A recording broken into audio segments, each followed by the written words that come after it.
Dober večer. Lepo pozdravljeni. Moje ime je Lana Zdravkovič, sem iz Mirovnega inštituta. Tukaj smo na dogodku Mirovnega inštituta, ciklu dogodkov, ki smo ga poimenovali Misliti mir. Tole je 4. dogodek v tem ciklu. Nekako smo se odločili in med ostali smo tudi zato tukaj danes. Odločili smo se, da te dogodke izvajamo po različnih mestih po Sloveniji, da nismo samo v Ljubljani. Tako da smo prvi dogodek organizirali sicer v Ljubljani, pol drugega v Kopru, tretjega v Mariboru in 4. tukaj v Novi Gorici.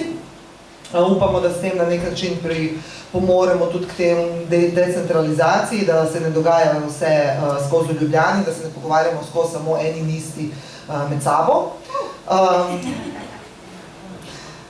Tale dogodek je poimenovan v bistvu kakšna je moč umetnosti v vojni, oziroma kot je to Mirt pesniški dodal, ali je pero močnejša od meča.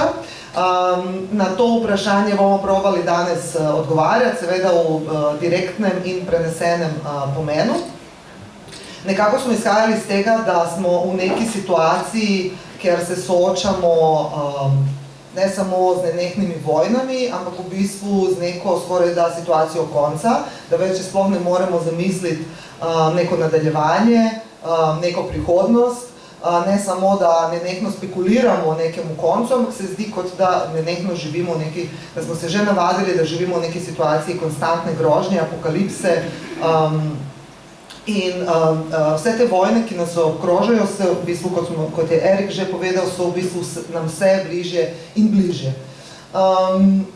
Tukaj je seveda vprašanje, ki si ga zastavljamo, kaj umetnost ima pri tem, kakšna je moč umetnosti v takšni situaciji. Zdi se, da so politični odgovori že velikokrat izčrpani, celo teološki, recimo, odgovori, zato premišljujemo tudi o umetnosti. V najavi za tale dogodek smo zapisali tudi to, da je po drugi svetovni vojni, ki je za sabo pustila do takrat največje uničenje in razdejanje, v bistvu mislec Theodor Adorno zapisal, da je po Auschwitzu pisanje poezije barbarstvo. Seveda je kasneje to svojo izjavo na nek način redefiniral, vendar je dejstvo, da se v takšnih situacijah, ko je družbeno-politična situacija do te mere zaostrena, je vprašanje ostaja, kaj umetnost tukaj lahko naredi. Oziroma, ko smo se tudi prej, ko smo prihajali sem v avtu pogovarjali, kako umetnost razume sama sebe. Ali jo razume, ko smo prej govorili v tem marksističnem smislu, da je neka nadgradnja, skratka nadgradnja neke družbe, ali pa po drugi strani, da to družbo tudi sama se ustvarja. Zato bi v bistvu danes odpirali vsa ta vprašanja, predvsem tudi v tem smislu, da se danes soočamo z neko situacijo, kar se umetnosti tiče, neko postmoderno situacijo, ki v bistvu nalaga umetnost sodobna sama sebi eno tako breme, da odgovori na nekatera težka politična vprašanja. In mogoče kot nikoli prej umetnost želi biti politična, govoriti politični jezik, odpirati nekatere vprašanja, ki so zelo pomembna politična vprašanja, kot so recimo migracije, okoljska kriza, ideološka vprašanja, recimo feminizma, telesa in tako dalje. Skratka, umetnost želi govoriti politični jezik in želi odgovoriti na nekatera pomembna politična vprašanja. Zato nam je tudi pomembno, da nekako vidimo, kje smo danes in na kakšen način lahko o tem razmišljamo. Se opravičujem, pozabila sem vse skupaj izklopiti.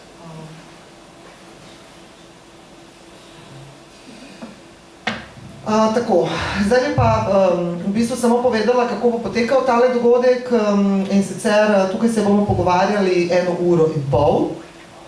Potem bomo naredili eno krajšo pauzo, 10 minut, za kakšen čik, kakšen drink na šanku. Medtem bojo tukaj pripravili nam tole platno in bomo zavrteli film Erika Valenčiča, Različni bogovi, isti pekel. in ta film traja 50 minut in po tem filmu v bistvu bo ta neki oficialni del zaključen in se bomo lahko še malo ob šanku in o pogostitvi, ki smo jo pripravili, lahko še malo podružili. Zdaj bi vam pa predstavila v bistvu moje današnje goste. Želela bi se ob tem tudi zahvaliti Mirtu Komelu, ki je v bistvu sodeloval pri pripravi tega dogodka, veliko pomagal in lepo je, da smo tukaj tudi zahvaljujoč njemu. Tako da začnem z njim, ravno iz tega razloga. Mirt Komel je filozof, sociolog, prozaist, dramatik, esejist in prevajalec, skratka veliko stvari. 2010 je doktoriral na temo filozofski vidiki razmerja med diskurzom in nasiljem, kar se mi zdi zelo pomembna tema za naš današnji pogovor in iz tega je tudi nastala njegova knjiga Diskurz in nasilje. Druge knjige njegove, ki so tudi zelo pomembne v bistvu za konceptualizacijo našega današnjega dogodka, Giljotina duha, Hegel in francoska revolucija, Twin Peaks in postmodernizem, Sokratski dotiki ter poskus nekega dotika. Se spomnim, ko je ta knjiga išla neposredno, ko se je dogajala pandemija in v bistvu je zelo bila v bistvu na mestu odprla to vprašanje, v bistvu tudi medčloveškega odnosa, ki je konstruiran ne samo prek diskurza, ampak tudi prek nekega fizičnega dotika. In se mi zdi, da je prišla v pravem času. No, potem je Mirt začel v bistvu paralelno, začel si delovati tudi kot prozaist, literat, pesnik, skratka ne samo kot mislec, filozof, ampak tudi kot ustvarjalec. In tukaj so zdaj tvoj romanesni prvenec, Pijanistov dotik, potem detektivke, Med Soči in detektiv Dante, pa roman Akiles. A sem dobro povedal? Ja. Tako da to se mi zdi zelo dobra kombinacija za naš pogovor. Potem je pa na moj desni Bara Kolenc. Rekla si, da si večkrat bila v tem prostoru nastopala, da ti je ta prostor dobro poznan? Ja, mislim, ljubim ga, pač od nekdaj, ne vem, res ga imam rada. No, super. Tudi vidim, kako je raste. No, jaz bi te vseeno malo predstavila, bolj uradno, ne glede na to, da mogoče si senzibilizirana s tem krajem. Bara Kolenc je filozofinja, režiserka in performerka. Študirala si filozofijo in primerjalno književnost, tako kot jaz. Samozaposlena je v kulturi in razen tega, da je filozofinja in teoretičarka, v bistvu več kot 20 let deluje kot samozaposlena v kulturi, v zadnjem času pa je zaposlena tudi kot raziskovalka na oddelku za filozofijo Filozofske fakultete v Ljubljani.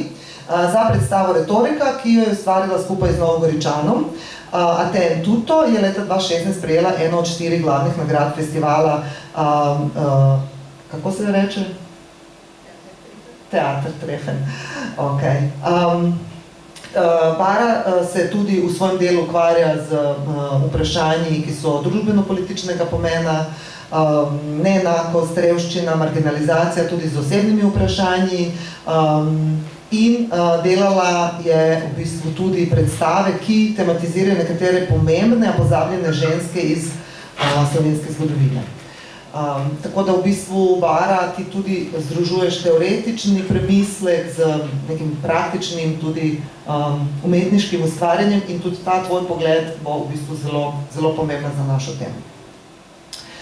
Potem je pa tukaj tudi Žiga Divjak, gledališki režiser, ki je že tekom svojega študija, skratka zelo zgodaj v bistvu pozoril nase s tem, da je pač prebijal neke meje tako formalne kot vsebinske glede svojih predstav oziroma dogodkov, ki jih je na začetku delal, in sicer ta prvi taki dogodek hibridni je bil tik pred revolucijo, ki je v bistvu znotraj vseboval različne dogodke, različne predstave, ki so od začetka v bistvu bili zelo kritični, premišljevali so določene fenomene v družbi, Na to je pa seveda sledila predstava, ki je nadaljevala to vrstni pristop. Jaz mislim, da je Žiga izgradil pač en tak zelo specifičen pristop k obravnavanju družbeno-političnih tematik skozi svoje predstave, ki mejijo tudi na performanse včasih. Ena je Človek, ki je gledal svet, ki ravno tematizira to neki vsesplošni občutek konca in neko tesnobo, negotovost. Potem je sledila predstava 6, ki, evo, nekateri že kimate, zelo dobro veste, v bistvu tematizira tudi to slovensko lokalno nestrpnost ob poskusu postaviti nek dom za 6 mladoletnikov brez spremstva, ko se je Slovenija v bistvu začela ukvarjati s to temo. Mi smo se recimo na Mirovnem inštitutu s to problematiko ukvarjali čisto nevladniško, Žiga se je lotil tega skozi predstavo. Potem je sledila predstava Game, ki tudi tematizira v bistvu vprašanje migracij, sodobnega fenomena, tako imenovanih ilegalnih migracij, tudi vprašanja, na kakšen način sploh pristopiti temu. Naj opomnim, da ta game v bistvu tudi to je beseda, ki je prišla od samih migrantov, ki sami poimenujejo svoj poskus priti v Evropo, Evropsko unijo poimenujejo game. In Žiga je takrat tudi delal s samimi migranti, v bistvu ne samo, da je neko problematiko tematiziral, ampak tudi z samimi subjekti, ki so del te zgodbe v bistvu sodeloval.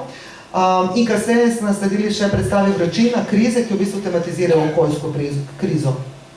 To mi je pomembno, da izpostavim, zato ker tudi tukaj vidimo, do katere mere v bistvu Žiga tematizira zelo pomembna vprašanja družbeno-politična, v svetu, v kateremu živimo in odpira pač ta vprašanja na svoj način. In ne nazadnje, Erik Valenčič, nekaj časa, smo se zdaj v avtu pogovarjali, kultni novinar Radio Študent, ker so se tudi pred veliko let spoznala. Kasneje tudi novinar Mladine, novinar Radia Televizije Slovenija, iz kje je bil tudi odslovljen, neuradno, oziroma neuradno zato, ker je dejansko ustvarjalec filma Koalicija sovraštva, ker je v bistvu razkrinkal, kot eden redkih, ki si je upal sploh začeti ukvarjati s to tematiko, razkrinkal v bistvu delovanje neonacističnih skupin v Sloveniji. Človek z ogromnim pogumom, v bistvu vse, kar je ustvarjal zato, ker je se tudi sam poglobil v tematiko, tudi sam šel na določene kraje, intervjuval določene ljudi, zato da so potem nastali pač njegovi izdelki, a so to zdaj bili teksti, oddaje ali pa televizijski ali pa dokumentarni film. Kot rečeno, enega od teh filmov bomo videli danes, bi pa omenila, da je Erik ustvarjal nekaj dokumentarnih filmov, ki so v glavnem tematizirajo Bližnji vzhod in Afriko. Prvi med takimi je Fronte Kurdistana iz leta 2015, ker v bistvu govori o moderni zgodovini ljudstva Kurdov, ki nimajo svoje države in se razprostirajo na nekaj različnih držav. Iran, Turčijo, Irak in Sirijo. In seveda je Erik to posnel na terenu iz prve roke. Ta film je bil tudi uvrščen na tekmovalni program Festivala slovenskega filma. Film Varuhi civilizacije iz 2018 govori o Asircih v Iraku, ker jih je leta 2003 živelo 1,5 milijona, danes pa jih ostaja le še okoli 250 tisoč. Skratka, neko starodavno ljudstvo, ki izginja. Tretji taki film je videti El Ayun iz leta 2020, ki predstavi ljudstvo Sahravi, ki že več kot 40 let živi v begunskem taborišču v Sahari. V času, ko se je Afrika dekolonizirala, v bistvu to ljudstvo, kot je Erik zapisal, ni moglo usojeno, da dobi svojo državo in zato v bistvu živi nekje zraven Maroka v begunskem taborišču kot begunsko ljudstvo brez države. In seveda ta zadnji film, Različni bogovi, isti pekel iz leta 2023, bomo videli potem pogovor, zato o njem ne bom veliko govorila. Govori pa ta film o organizaciji, ki so jo nekatere države v Afriki organizirale zato, da lahko tudi samo upravljajo situacija, ki se v Afriki dogaja in je tudi nek poskus političnega opolnomočenja teh ljudstev in teh držav. Tako, jaz sem na dolgo in široko šla predstaviti moje goste, ker se mi zdi zelo pomembno, da na nek način vemo, s kom se pogovarjamo in iz katere pozicije pač gosti govorijo. Se mi pa zdelo pomembno, da imamo gosti iz različnih področij umetnosti, skratka gledališče, performance, literatura, film in tudi gosti, ki se na različne načine lotevajo te problematike. In zato zdaj se vam ne bo treba nekaj posebej opravičevati, kaj govorite, zakaj govorite, ampak greste direkt v svoje teze in svoje, v bistvu, svoje. Tako da bi jaz na začetku, glede na to, da govorimo o politiki in umetnosti, o tem, kako je umetnost lahko politična, ne, bi prosila zdaj vse vas v bistvu, da poveste, kakšno je vaše razumevanje umetnosti, kaj je za vas umetnost, ter kakšno je vaše razumevanje politike, kaj je za vas politika. Da potem na nek način se probate tudi vi umestiti svoje delovanje med tema dvema v bistvu pojmoma. Pa evo, mogoče umiriti. Ja. Če drugega ne, tako bi se rad tudi jaz zahvalil edini osebi, ki se nisi mogla ti zahvaliti, to je tebi. In seveda tudi Mostovni, da nas tebi in Mirovnem inštitutu, kot institucionalnemu zaledju tega dogodka in projekta, ki ga vodiš, ki se mi zdi zelo pomemben, še zlasti v teh časih. In Mostovni, ki nas gosti tudi zaradi tega, ker v navezavi na našo temo bi rad povedal, da me tudi kot Baro in marsikoga tukaj prisotnega vežejo spomini že iz srednješolskih in potem študentskih časov, ko smo potem v fazi institucionalizacije Mostovne, med drugim kot nadobudni študenti družboslovja in komunistike, ena skupinica nas je tukaj bila, smo pač pomagali postaviti na noge čitalnico Babel, ki smo jo začeli polniti s knjigami, ki so bile za odpis v naši matični fakulteti za družbene vede, in to je bila seveda večinoma marksistična literatura, kar je bilo presenetljivo, ker smo se na FDV upisali misleč, da ravno to tam bomo študirali.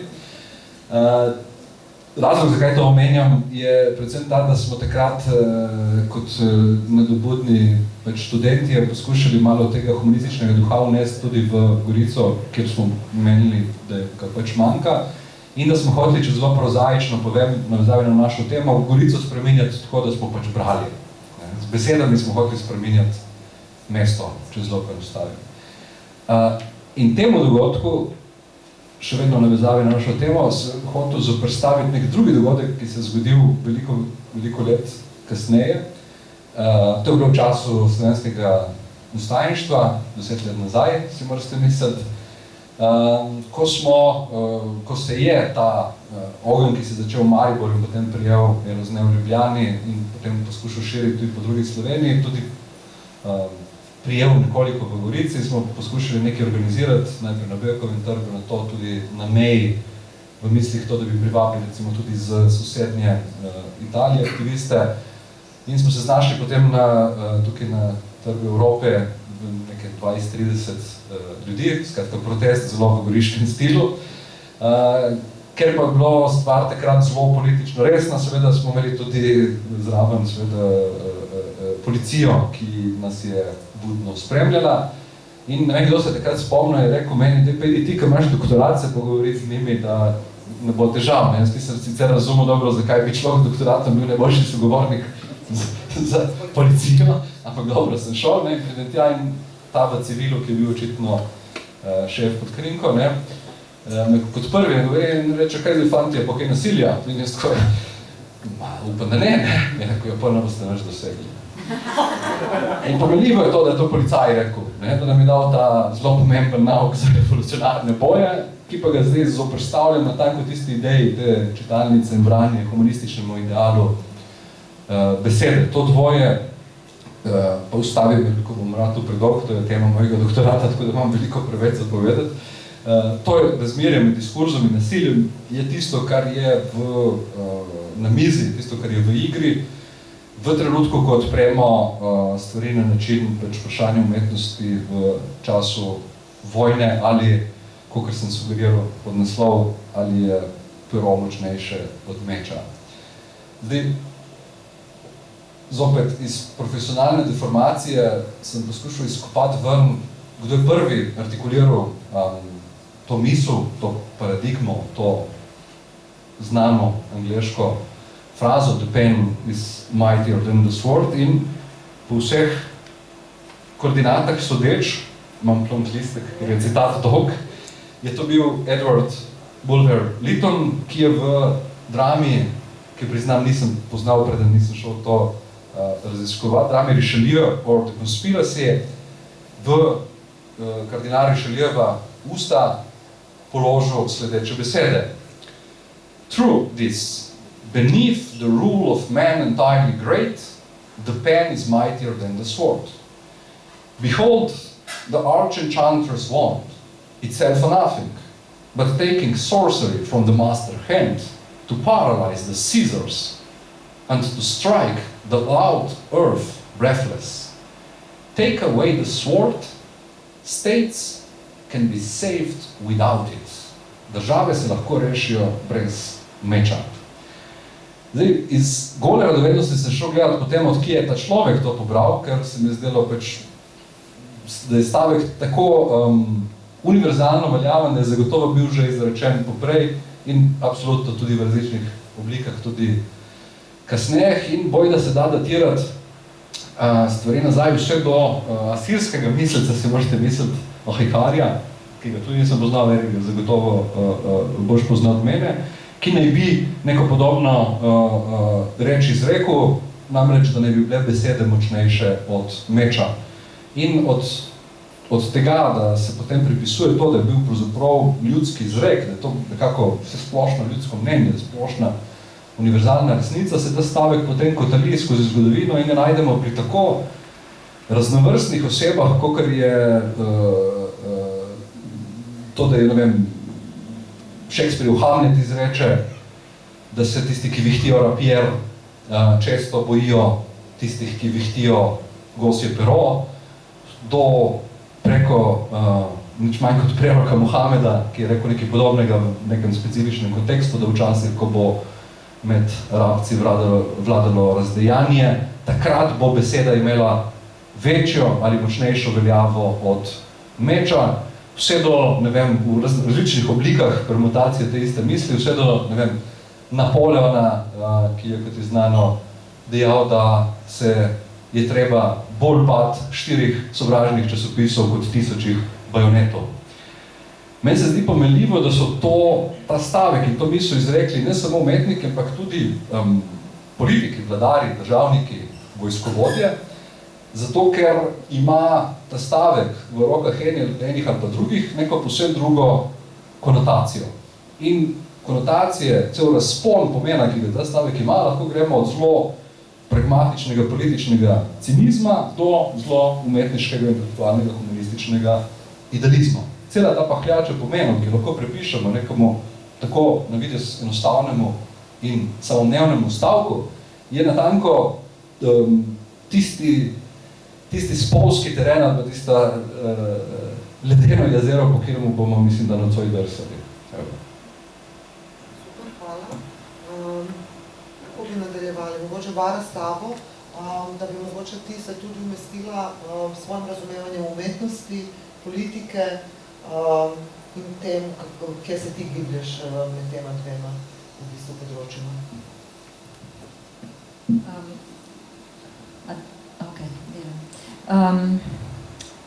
Ja, hvala, Lana. Bom poskušala se slediti res svojemu vprašanju, hkrati pa mogoče pač za izhodišče se navežem še na Mirta. Tudi jaz mislim, da če je zdaj najprej beseda, beseda pero je beseda, se pravi ta del umetnosti, besedna umetnost. Jasno je, da ima beseda moč in to vse bolj jasno postaja v času, ko dejansko stvari postajajo vedno bolj potlačene, vedno bolj prikrite, vedno bolj cenzurirane, avtocenzurirane in bi rekla, da se prav čuti v zraku, to, koliko so stvari vedno težje povedane, kako je cenzura dejansko na delu, kako se krči prostor svobode govora in pač, kakor se uspem pogovarjati tako na neki dnevni ravni, se mi zdi, da se pogovarjam z ljudmi iz različnih, rečemo, koncev sveta, to je pač sreča tega delovanja, pač znotraj filozofije, umetnosti, da pač res imaš lahko prijatelje, soustvarjalce, mislece, pač na različnih kontinentih.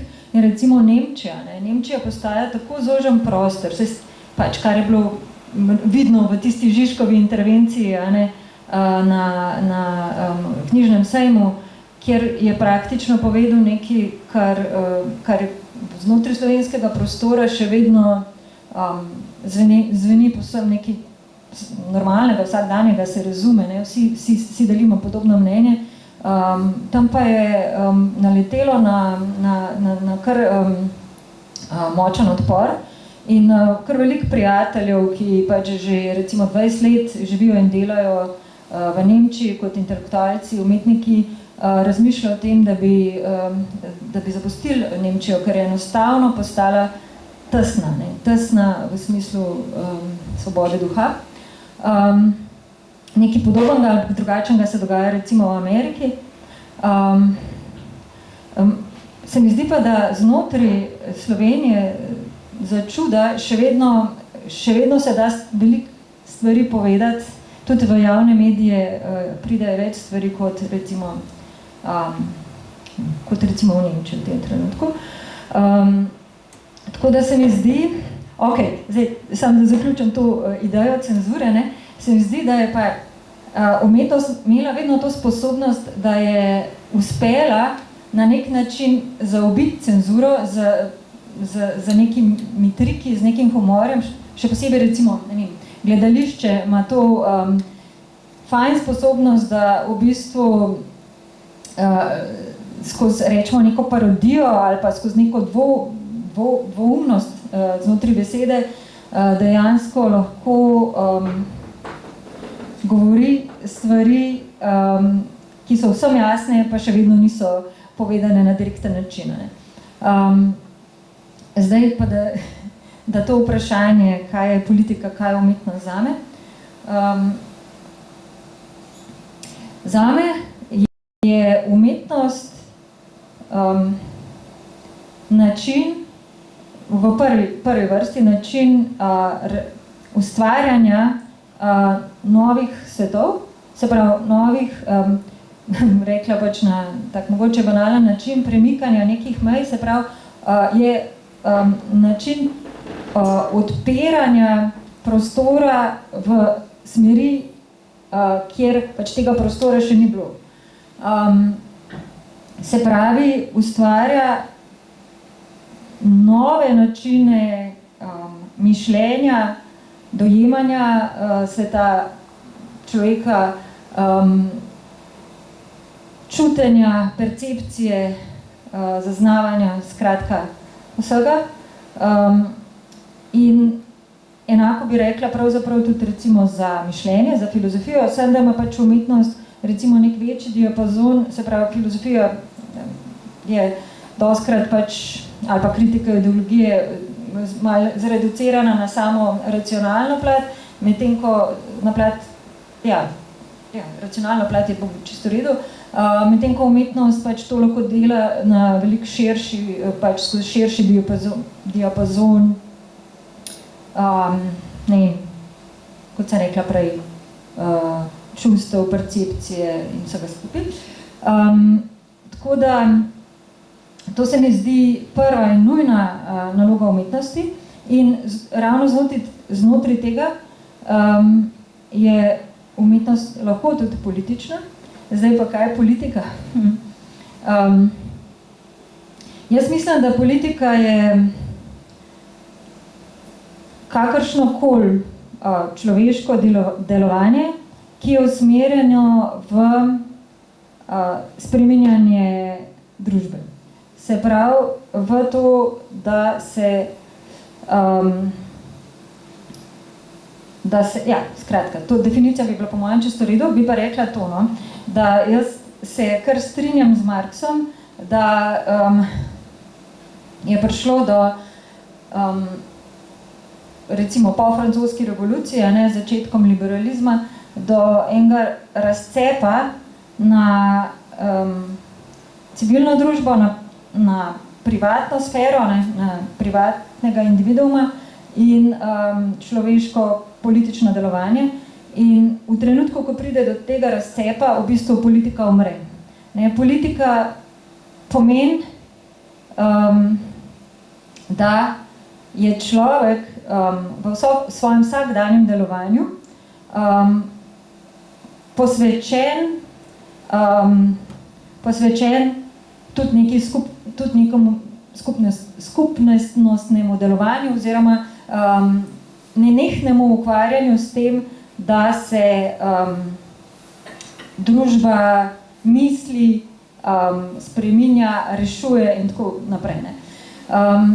Tako da mislim, da je pač danes Zahod, postmodernizem, vse skupaj, ne,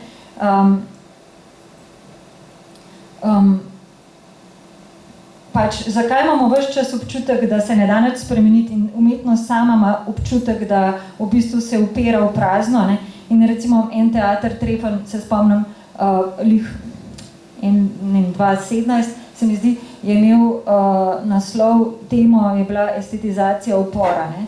Se pravi, umetnost pride do tega, da v bistvu sam dostkrat, ne, da sam upor estetizira. In v čem je pač problem? Ne? Problem je v tem, da civilna družba, ne, ki je danes postala nek sinonim za človekovo politično delovanje, je ravno pač v osnovi zastavljena kot apolitična stvar. In pač znotraj sfere civilne družbe, dokler je ločena kao od politike, ki naj bi se pa odvijala v recimo parlamentu, so stvari pač tukaj v nekem začaranem krogu, ne, v neki pad poziciji. Pač, in zato jaz mislim, da v nasprotju s parlamentarno politiko, ki jo je pač zastavil Zahod, je veliko boljši model političnega delovanja, na nek način bolj direktna demokracija, participatorna, čeprav ima tudi svoje težave, ne? Se pravi, pač na eni strani logika parlamenta, na drugi strani logika skupščin, samoupravljanja in tako naprej. Ne? Ampak ne glede na to, jaz mislim, da umetnost tudi v tej, rečemo, na Zahodu, v tej sferi, ima lahko deluje politično in ima lahko učinke.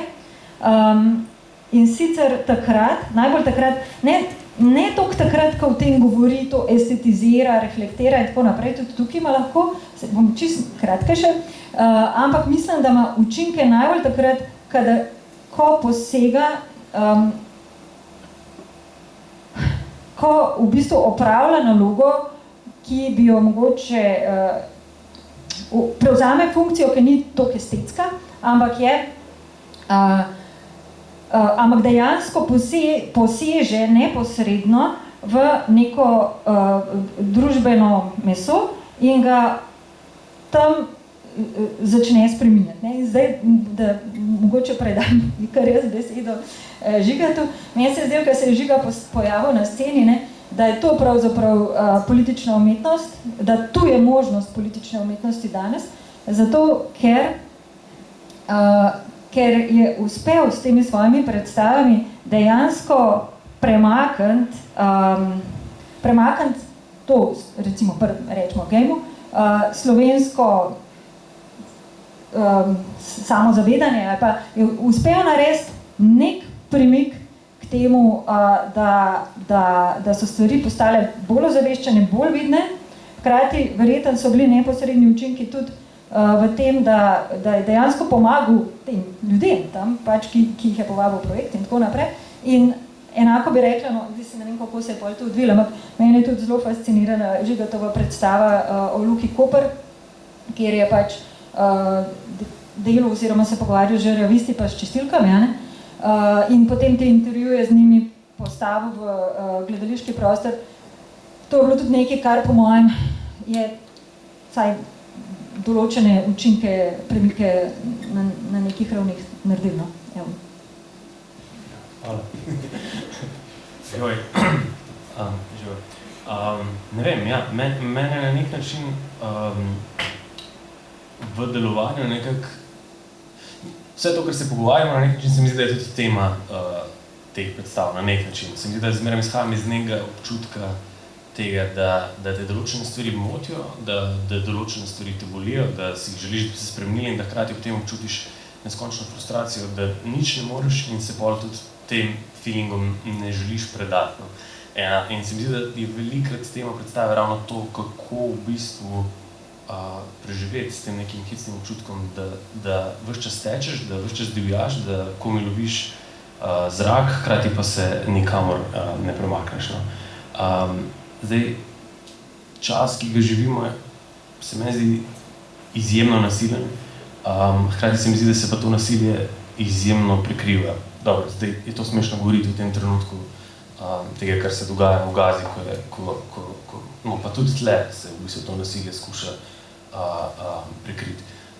In me na nek način zanima, kako lahko to nasilje razkrijemo in kako ga lahko vidimo ne kot nek problem nekega trenutka ali pa neke specifične situacije, ampak kot nek problem nekega sistema, v katerem živimo. Torej nekega sistema, ki temelji na nekem objektivizaciji vsega, kar je živega, na neki še zmeraj na načinu kolonizacije vsega živega in na nek način popredmetenja tega in tega, kako izkoristiti in kako v bistvu spostaviti neko ločnico med nami in njimi, v katerem koli že trenutku, bori si človekom pa nekimi drugimi biti ali pa znotraj naših družb ali pa tudi to, kar se trenutno dogaja, kar živimo. Na nek način to so neke teme, neki problemi, ki jih želim na nek način tematizirati in jih spostaviti. Zdaj, konkretni učinki, mogoče ta hlapec Jernej, ki je žal imel zelo nesrečno usodo, da je bil ustvarjen v napačnih produkcijskih pogojih, je imel zelo malo ponovitev, ampak je vseeno imel izmerljivo najbolj konkretne učinke v tem smislu, da so ljudje, ki so to gledali, bili tu zgroženi nad delovnimi pogoji ljudi v naši državi, da so začeli malo spraševati, kako je pa to urejeno v njihovih firmah. In dejansko so, vem za 2 primere, ko so čistilke v bistvu zaposlili potem nazaj v podjetju, niso bile več outsourcene v teh grozljivih agencijah, kjer je to res, nenormalne norme, kjer jemljajo, pomrivala, da lahko zaspijo, ker so tukaj straumirani od tega, da se nekdo skozi dere in da vrši nad njimi nek pritisk, ki ga ne moreš vedeti, da se dogaja v 21. stoletju sred Evrope. Vse ostalo pa je pač, da se mi zdi ta učinek zmeraj, na nek način se ga ne smemo strašiti neučinka, ker je neizmerljiv po eni strani, po drugi strani pa nikoli ne veš, kdaj zares pride. In tudi na nek način se mi zdi, da je ta politično umetnost razumeti zgolj kot nekaj, kar bi moglo proizvesti zelo konkreten rezultat, mogoče se mi zdi malo problematično, zaradi tega, ker so tudi naša čutenja se v svetu spremenila in na nek način mogoče umetnost na nek hecen način ne opravlja drugačne funkcije, kot jo je nekoč, gledano na to, kako smo se mi spremenili. Pa je to ne postavlja nekam v nek kvadratek nepomembnosti ali pa eno, ampak samo mogoče je narobe misliti, da bo zdaj neko umetniško delo bilo tisto res jasen in glasen in zelo tako direktno se da pokazati, to pa je sprožilo zdaj to spremembo v družbi. Ker namreč se mi zdi, da se velikrat soočam s tem nekim vprašanjem, ampak veš, samo prepričujete prepričane, delaš predstave v krogih, kjer itak hodijo gledati ljudje, ki vse te stvari živejo. Mislim, jaz res ne vem, kdo je še prepričan v tej družbi v karkoli po eni strani. Po drugi strani se mi zdi, da smo dnevno soočeni s tokene propagandne z druge strani, da se mi zdi, da tudi če jaz pridem nekam, kjer vidim vse, kar sem že vedel, samo to, da mi nekdo potrdi, da obstaja neka skupnost ljudi, da torej nas je več, ki podobno čutimo, podobno mislimo, se mi zdi pomembno v teh trenutkih, ko je na drugi strani tako ogromen kapital in neki, recimo temu, drugi interesi. Erik, predajam še tebi z istim vprašanjem. Dobro večer, sem skupaj, vsakomor posebej. Zdaj pa tako, ne. Jaz sem v osnovi novinar, ki že 22 let preučuje geopolitiko. Ne. Jaz moram zdaj priti do te umetnosti in bom. Ne. Geopolitiko, če jo hočeš tako res poglobljeno preučevati, ne, pol moraš iti na ta krizna žarišča, moraš iti na vojna območja, ker greš pač na področja, kjer se različni geopolitični interesi dejansko spopadajo. Tam se ti zelo skristalizirajo te stvari in še mnoge druge stvari, bom govoril o njih malo kasneje. Obenem se ukvarjam z ekstremizmi, ki obstajajo tudi v naših družbah. To so bodisi ideološki, bodisi verski in drugi ekstremizmi. Ne. Zakaj to dvoje povezujem? Ker se v osnovi nekako ne strinjam s tem rimskim pregovorom bellum se ipsum alit. Ne. Vojna hrani samo sebe. To je na nek način res. To sem videl v Siriji, ko so imeli tam, mislim, da 2015-2014, kar 7000 paravojsko oboroženih skupin in tako naprej. Toliko so imeli teh skupin, da jim je zmanjkovalo imen za te skupine. Kot sem tam bataljon Osame bin Ladena, sem slišal, da obstaja in tako naprej. Jaz v bistvu se s tem ne strinjam, da vojna hrani samo sebe, oziroma smatram, da je to pomanjkljivo. Jaz smatram, da vojno hranijo ekstremizmi. Zaradi tega jaz enostavno se tudi posvečam temu vprašanju, ali je pero močnejše od meča. Pero velikokrat pripelje do meča. Velikokrat je propaganda ta, ki pripelje potem do raznih grozodejstev. Nacistična propaganda do holokausta, genocid v Ruandi in tako naprej. In tudi pri nas, ne govorim konkretno o slovenski, ampak širše evropski družbi, se pripravlja tu veliko stvari, ki jih niti se ne zavedamo na neki širši družbeni ravni, morda o tem bolj na koncu, ampak v vojni se ti stvari, ali pa v vojnah, ki so, da vam povem iskreno, čisto vse so na nek način enake. Ne? V njih ti naletiš, tako recimo, bereš veliko literature o vojnah. Ne samo o državah, kjer se vojne dogajajo, ampak tudi o drugih novinarkah in novinarjih, poročevalcih s teh območij. Pol pa ti prideš v stik z ljudmi, ki ti v enem stavku povedo več, kakor vse te knjige, ali pa toliko, kolikor te knjige skupaj, v par besedah. Bil je primer, recimo, enega kurdskega borca, ki sem ga spoznal leta 2015 v Siriji. On je bil tam, jaz sem na kurdski strani, ki se je borila za nadzor nad enim krajem Kobani proti islamski državi. Ta Kobani je bil znan kot in je še vedno znan kot kurdski Stalingrad, mislim, da to pove dovolj, da ne rabim zdaj tega razlagati. In jaz sem vprašal Murata, tako mu je bilo, meni sem rekel, Murat, kaj sva ti prej delal, prej se je začelo to vse skupaj, namreč revolucija v Siriji 2011, pa potem 2012 državljanska vojna in tako nadalje. In on je rekel, pa jaz sem se ravno upisal v faks v Alepu, šel sem na faks arheologije, pa sem vzel malo predaha, malo je razmišljal in je primil to svojo puško in je rekel, glej, zdaj imam to pač puško, to je zelo tak mil, prijazen človek, ki se ga videl tako, ni bil narejen za to vojno. In tudi vojna ni bila narejena za njega. In je rekel, ok, zdaj imam pač to puško in pač ja, sej arheologije se v Siriji pravzaprav zdaj niti ne splača več študirati.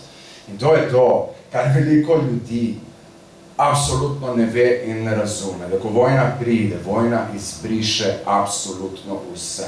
Vse, kar se je vlagalo, vse, kar se je razvijalo na osebni ravni, družinski ravni, družbeni ravni in tako naprej. Nihče si ne more domišljati, da ima dovolj denarja prešparanega, da je dovolj dobro pozicioniran, da bi ne vem kaj, da bi recimo lahko neke take družbene pretrese, kot je vojna, zlahka preživel ali pa se kamorkoli umaknil. In v bistvu kot nek vojni novinar, in jaz tukaj govorim o svojem imenu, ampak vedite, da sem dober prijatelj recimo z Ervinom Kladnikom, Milkarčičem, Boštjanom Videmškom in tako naprej, nekako vsi delimo to isto mnenje, ki vam pa jaz vendar v svojem imenu zdaj tukaj zastopal. Vsi si ti vojni novinar, ampak si pravzaprav na nek način na neki mirovni misiji konstantno, zaradi tega, ker ti poskušaš doma svojim ljudem razložiti, kaj vojna je in da ti ekstremizmi, ki se tudi pri nas redijo in jih redijo, da ti ekstremizmi na koncu hranijo te vojne in tako naprej. In mi z področja širšega Balkana bi morali to razumeti, ampak velikokrat pozabljamo. Nekatere države tega nočejo pozabiti. Hrvaška še vedno predvaja konstantno na HRT3, na HRT4 dokumentarce o vojni, kakor da je ta se končala 3 leta nazaj, ne pa 30. Sporočilo je pa, imam jaz občutek, ti Srbi. Ok, prav. In seveda nakupovanje orožja in tako dalje, da bomo varni. To je res velika laž, če hočeš imeti mir, se pripravljeni na vojno. To je laž, to je absolutna laž. To spada v rang onih izjav, da Bog deluje na skrivnostne načine. Dobro. Vojna ima nek potencial za tudi neka temeljna sporočila o vrednosti miru poslati ljudem naprej, da jih najprej tudi ti razumeš. In jaz sem recimo, vse to se je odvijalo tako, veste, te ideje za te dokumentarne filme ali pa za kakršnokoli umetnost, ki jo mi delamo, za kakršnokoli navdih, ki ga dobimo, vodi se za literaturo, teater in tako naprej, performance, pride sproti. Jaz sem recimo naredil, omenjen bil film Varuhi civilizacije, tukaj se zdaj približujemo umetnosti, namreč film je dokumentarni film oziroma dokumentarna oddaja, kakorkoli vzamemo, je posvečen dvema človekoma iz asirske skupnosti v Iraku. To je eno od najstarejših ljudstev na svetu. Jaz sem leta 2018 z njimi praznoval Akitu. Akitu je v aramejščini beseda, pomeni novo leto. Oni ga praznujejo 1. oziroma 2. aprila in leta 2018 so praznovali 6766. novo leto. In jim je v tem času, ko sem jaz snemal dokumentarni film o razmerah tam in v njih, grozilo pač to izginotje. In v bistvu sem delal film o očetu in sinu, oba dva sta neverjetna umetnika, očeta itak že kličejo že dolgo vrsto let iraški Michelangelo in sin, oče je Mihael, sin je Ninos. Oba dva pravzaprav sta rekla, njuna cela družina je sklenila, mi pa ne bomo pobegnili v Evropo. To je bilo takrat, 2015, 2016. Veliko ljudi, ki je takrat prišlo v Evropo, so kristjani. Jaz ne trdim, da so kaj več vredni od muslimanskih beguncov, sem dvojno so bili ponižani zaradi tega, ker so bežali pred nasiljem islamistov, pa so pa prišli sem in poslušali od ljudi tukaj, da so oni islamisti. In ona dva sta se odločila, da bosta obnovila vse te kipe, ki jih je uničila islamska država, ker sta pač vseeno dala ta zagon arheologija pri nas, pa se bo študirala naprej. In v bistvu, ko smo mi to snemali, ni poanta zdaj niti tega filma, je imel RTV en razpis, na katerega smo mi rekli skupaj s producentem Miho Černecem, ki se je priselil v Staro Gorico, on je iz produkcijske hiše Stara Gara. No in smo rekli, da gremo se prijaviti na tale razpis od RTV-ja, da gremo narediti še en dokumentarni film za njih, kaj bi lahko naredili. In ravno zato, ker je bila takrat tako velika gonja proti begunkam in beguncem, ko gre danes proti migrantom in tako naprej. S tem, da nihče tukaj niti ne upošteva, da jih je veliko ekoloških beguncev. In tega se tudi ne da upoštevati, ker ta status pravno, formalno na mednarodnem prizorišču sploh ne obstaja. Tako da, kaj ćemo narediti?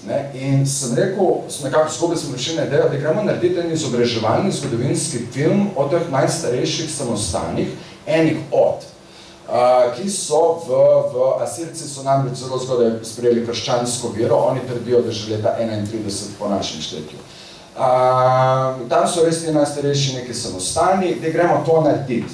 In slučajno se je cela stvar tako poklopila, da je prvi samostan, o katerem smo snemali, ta je bil na jugovzhodu Turčije, zelo blizu sirske meje, ta samostan je sprejel enega begunca iz Sirije. Naslednji samostan v Iraku, zelo blizu Mosula, je sprejel par ducatov družin.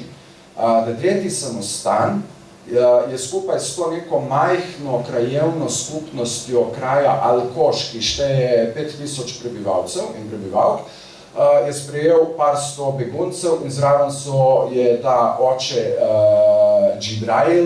Gabriel zgradil še šolo za jazide, za jazidsko skupnost, ki je tudi tam živi na severu Iraka. Ne. Zakaj? Zaradi tega, da smo mi lahko naredili en dokumentarni film, ki ga RTV, kolikor vem, nenehno ponavlja.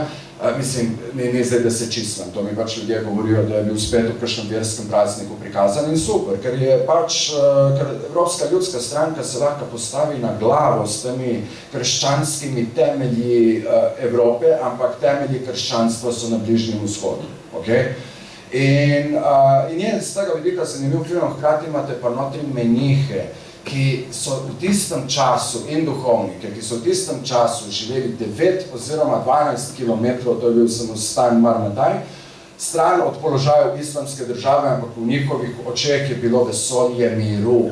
In ti ljudje so v tem dokumentarnemu filmu nastopali in govorili o tem, kaj pravzaprav so korenine človeštva in človečnosti.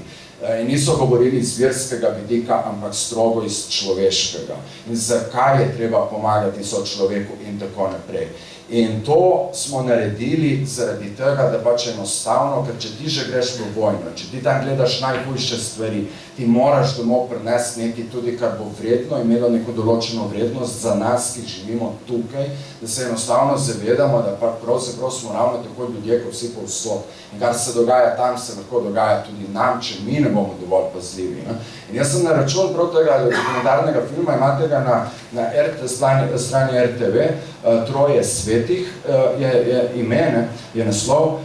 Sem bolj hodil v tole oddajo Obzorja duha, to je katoliška oddaja, ki jo vodi Romana Kocijančič, ki je super nuna, humanistka, dobro smo se razumela. In jaz sem imel 5-krat gost pri njej, sem skoraj razmišljal, on dal svoj CV, da sem redni komentator, še na del, ja, Obzorja duha. A veš, bolj so ti desničari, ki me res ne marajo, in to je super. Ja. Veste, sam ne smeva smeti vsakdo rad, to je dobra pozicija, to se moramo zavedati. Največni ljudje sploh ne. In bolj so oni sitnarili Romani Kocijančič, kaj ti vabiš, on na tle tega terorista, on se ti bo tle razstrelil. Mene so moji prijatelji ali znanci bolj iz tega levega pola, anarhisti in tako naprej, pa kaj zdaj ti hodiš k tej uniji in tako dalje. Zato, ker vem, kaj delam. Zato, ker hočem omogočiti, da eni ljudje, ne jaz, se ne pojavljam v svojih dokumentarnih filmih, da eni ljudje imajo neko sporočilo za tisti del naše javnosti, naše družbe in naše publike, ki jo ravno tako cenim in ravno tako priznavam, da imajo nek glas in tako naprej, da jim oni razložijo pač neke stvari, ker oni živijo to, kar se ti bojijo, zato ker tega ne razumejo. Okay? In tako vodijo te stvari. Jaz bi sam še čisto na kratko povedal malo, kaj delam, kaj počnem trenutno, in pa tudi zakaj. Leta 2022 sem šel, takoj že drugi teden vojne v Ukrajino, kot novinar in sem naredil tam eno reportažo in pa sem razmišljal, vsaka vojna v zadnjih 20 letih, v kateri sem bil, zdaj bo 21 let, vsaka vojna, v kateri sem bil, nam je geografsko bližje. To ti da misliti, ker imaš celo zgodovino za sabo, pol svojega življenja in celo svoje odraslo življenje in malo ti je tako, ko ti vidiš, da se pravzaprav lahko zdaj usedeš v avto in se pelješ v službo. Jaz sem v Lvivu na zahodu Ukrajine v 16 urah. Sej v Iraku si bil v 7, če si imel srečo s stopanjem leta v Istanbulu, ampak ni isto. In pa sem šel še 3-krat v Ukrajino zaradi tega, da pač peljem tja pomoč, ker me je srce vedno paralo in res me je bolelo, ker če ti te stvari ne počijo srca, ga pač nimaš. In me je bolelo, da nič ne moram narediti ne za Palestince, niti za Kurde, niti za Asirce, niti za Sahravije, razen to, da opozarjam o tej njihovi stiski, bedi, tragediji in tako naprej, ampak skozi leta to pušča neke psihološke posledice. Zdi se ti, da sam širiš to nesrečo po svetu, da te tragedije iz enega kupa nesreče daš na drugi kup. In se trudiš, da imaš neka ta sporočila in nekako upaš pri sebi, da grejo skozi in je prav pa, da si vedno samo kritičen, to pa absolutno. In sem pač peljal po 3-krat še pomoč v Ukrajino, ker sem je tokrat pa ponudila priložnost, da za nekoga nekaj naredim, torej humanitarno pomoč. Hkrati, valjda sem novinar, mi je to omogočilo, da sem preko tega, da sem bil prostovoljc, sem imel dostop do situacij, do katerih kot novinar težje, zelo težje. Imajo tam tudi birokracijo, nisem naša tečna. In sem lahko videl neke stvari, ki jih zdaj pretapljam v knjigo. Knjiga bo pa imela temeljna sporočila, vsada, ki vam jih zdaj govorim, plus še ostalih, 500 strani. Poanta je ta, da ko sem se julija 2022 nahajal v Harkivu, sem videl tam vojaške kolone, konvoje, ki so se premikali, seveda tipično zelene barve. Ne? Pol sem prišel pa domov v Slovenijo in je bila prva stvar, ki sem jo videl na primorski avtocesti, ker sem se peljal direkt v Ilirsko Bistrico, so bili pa konvoji rdeče barve, ki so se vozili gasiti požar na Kras. Ne? To je bil julij ali avgust, zdaj se ne opravičujem, ker se ne spomnim točno, ampak to ti da misliti, kaj je izredno stanje, kaj se mi zdaj tukaj gremo, kako mi pojmujemo to, kar je izredno stanje. Veste, kaj je vojna? Vojna je, ko oblast in vlada razpiše izredno stanje. Izredno stanje traja do konca vojnega stanja. Ni vojno stanje, ampak je izredno stanje. Tako se temu uradno reče. In kako lahko mi razumemo izredno stanje in tako naprej? Kam gremo mi, kam gre ta naša družba, koliko se nam ponavljajo neke stvari in tako naprej. Zato smo se odločila s partnerko, oziroma mi dva uporabljava izraz sopotnika. No? Pravzaprav že dolgo let smo skupaj, Alja Bulič, da bova imela projekt, ki bo združeval umetnost in pač varovanje narave, konkretno varovanje naših rek, celinskih voda. Nabrali smo nakup kar nekaj fotografov in fotografin, 19. Vsakdo je fotografiral eno žensko ali pa več njih ob eni slovenski reki in s tem projektom, ki združuje umetnost, združuje na nek način novinarstvo, združuje kulturnike, strokovnjake in pa civilno-družbene iniciative, potujemo po Sloveniji in spoznavamo lokalne iniciative v svojih okoljih in jih povezujemo med seboj zato, da lahko se bolje spoznavajo, delijo svoje izkušnje, delijo znanje, delijo kontakte in tako naprej. In s tem zdaj zaključujem, ker sem moral še to povedati zaradi tega, ker mi je po vseh teh letih preučevanja teh ekstremizmov in vsega tega postalo popolnoma jasno, da mi sovražnega govora kot takšnega ne bomo uspeli izničiti, ne bo nikamor šel, krepil se bo in tako naprej. Tako da kaj mi zdaj pravzaprav potrebujemo? Hočemo misliti mir? Jaz osebno mislim, da moramo misliti vojno. Ne v smislu, da jo napovedujemo, kot da jo hočemo, da si jo želimo, da se na njo pripravljamo, ampak samo da vemo, da to prihaja, da to resnično prihaja. In mi moramo s temi mislimi pogledati, kako gledamo sebe, svojo vlogo in svojo skupnost v tej majhni družbi, ki jo imamo. In ta projekt nam je pokazal, da mi v njemu združujemo 15-16 civilnih iniciativ še zdaj iz cele Slovenije, ljudje, ki prihajajo iz različnih družbenih tako vidikov kot krogov in tako naprej. In presegamo skupaj te delitve, ki jih ustvarja dnevna politika, okay? Mi je čisto vseeno leva ali desna, okay?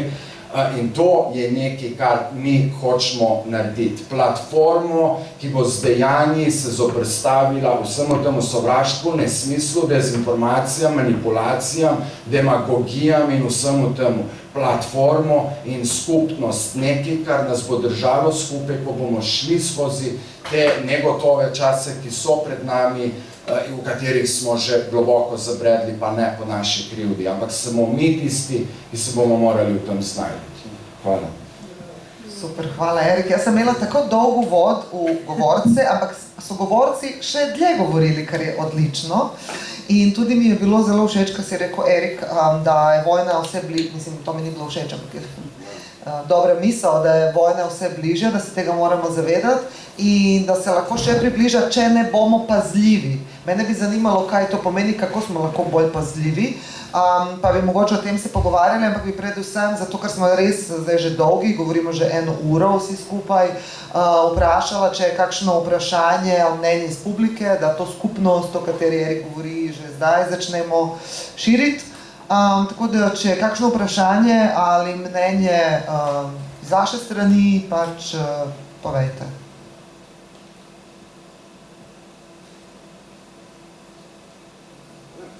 Okay. Sej bomo nadaljevali, če se pa komu kaj utrne, pa mogoče kar dvignite roko, pa lahko sproti. Mogoče še kaj dopolniti. Ampak mene bi zdaj v drugi rundi, jaz bi, da naredimo še eno rundo, mogoče malo krajšo kot pa to prvo in da potem spet mogoče vprašamo, če je kakšno vprašanje iz publike, če ne, pa da se premaknemo na naslednjo točko, to je pa pauza pa gledanje filma. Ampak mene zanima zdaj to, kar si povedal Erik, zelo značilno, če ne bomo pazljivi. Jaz sem točno hotela, da je druga runda vprašanje na to temo in bi rada, da vsakdo proba reflektirati iz svoje pozicije ustvarjalne, a pa tudi teoretično miselne, kaj sploh zdaj v tej situaciji lahko naredimo. Mi smo videli v bistvu velik porast kritične politične umetnosti v Rusiji, recimo v zadnjih 20 letih, pa smo imeli skupino Vojna, pa smo imeli Što delati, pa smo imeli Pussy Riot, skratka, imeli smo veliko nekih hardcore političnih akcij, ki seveda imajo svojo dolgo zgodovino preko Olega Kulika in tako dalje, pač Rusija je nagnjena k tovrstnemu izražanju, ampak seveda z razlogom, ker pač ne. Ampak hočem reči, v enemu trenutku več nič tega ni bilo, kakor da se nobenega opozarjanja ni dogajalo in se dogaja, kaj se dogaja. Zdaj imamo situacijo, ko so vojne nam vse bliže in imamo zdaj tukaj nekaj ljudi, ki nekaj poskušamo na to temo delati. Zdaj, Mirt, zanima me tudi iz tvoje lastne pozicije, v bistvu ustvarjalne. Zdaj ti kot umetnik, ne, imaš občutek, da nekaj moraš narediti, da nekaj sploh lahko narediš, kar se tega tiče, ali pa po drugi strani je legitimna pozicija reči tudi to, pa zakaj bi umetnost pa morala biti politična, pa nekaj narediti. A ni mogoče fajn, da tudi imamo nek prostor, nek otok, kjer lahko se samo sprostimo, ako je rekel Erika, gradimo skupnost, ali se povezujemo, ali gradimo solidarnost. A je nujno, da vedno pač umetnost mora reševati, pač preprečevati neke še večje probleme, ne? Tako, to bi bilo neko vprašanje, mogoče, da tudi iz lastne pozicije pač poskušaš reflektirati ta fenomen. Ja, pravzaprav težko vprašanje, ker zdi se mi, da so situacije, kjer bi bil odgovor enoznačen ja, in da so časi, ko bi bil odgovor tudi ne. Mislim, da mora si, ja, v tem času zdaj je odgovor ja. So situacije, trenutki zgodovinski, takšni in drugačni, ki dejansko te interpelirajo, te pokličajo v situacijo, kjer se ti zdi, da ne moreš delati nič drugega kot prav to in da bi bilo ustvarjanje umetnosti zaradi umetnosti, pač larpurlatizem kot tak, da bi bilo pravzaprav neodgovorno. Ne? Je pa resno, da umetnost tudi v neki čisto svoji zgodovinski funkciji se je dolga leta, to se zdi pač pravzaprav ironija, ne? Se je dolga leta pravzaprav borila za to, da bi se osvobodila vseh ideoloških in drugih spon, ki so jo vezala, pa da govorimo o stari Grčiji, rimski antiki, dolgem krščanskem srednjeveku in kasneje. Ne? In kaj je umetnost ugotovila, če lahko pripišemo neko samorefleksijo, ugotovila je to, da brez tistega drugega, proti čemur se upirati, sama nima smisla. Ne? Da v bistvu je imela umetnost smislu samo dokler se je imela nečemu zaupirati, bodi si zelo eksplicitno z kritiko, ne vem, Grčiji, s kritiko tiranov in tiranskih politik, ali pa znotraj krščanstva, kjer so od strani cerkve financirani slikari, potem se znotraj teh svojih slikarij poskušali poigrati in zakodirati in alegorično, kot drugače podati kritiko same cerkve. Ne? Skratka, dokler umetnost ima tisto drugo, proti kateremu se ne borim, kar ni enako, ni same, ima nek smisel, trudko, ko se tega osvobodi, ko nastane tudi larpurlatizem kot zgodovinsko-umetniško gibanje, se pravzaprav izvodeni. In v tem vidim pač povezavo. Eno. Drugo, mogoče bolj pojmovno sem razmišljal še o tvojem prvem vprašanju, v bistvu imam počasne kable. Se mi zdi pa ironija, in to je ironija tega, da tisto, kar druži nasilje in umetnost, je njuna instrumentalna narava. Nasilje, mislim, se lahko tudi največji tirani strinjajo s to trditvijo, nasilje je vedno sredstvo, nikoli ni cilj. Noben si ne želi, ne vem, nasilje zaradi nasilja. In tudi največji sadist, kakšen lik iz Desadovih romanov, tudi nasilja ne uporablja zaradi njega samega, ampak zato, ker mu nudi užitek, ker ga instrumentalizira za lasten užitek, naprimer.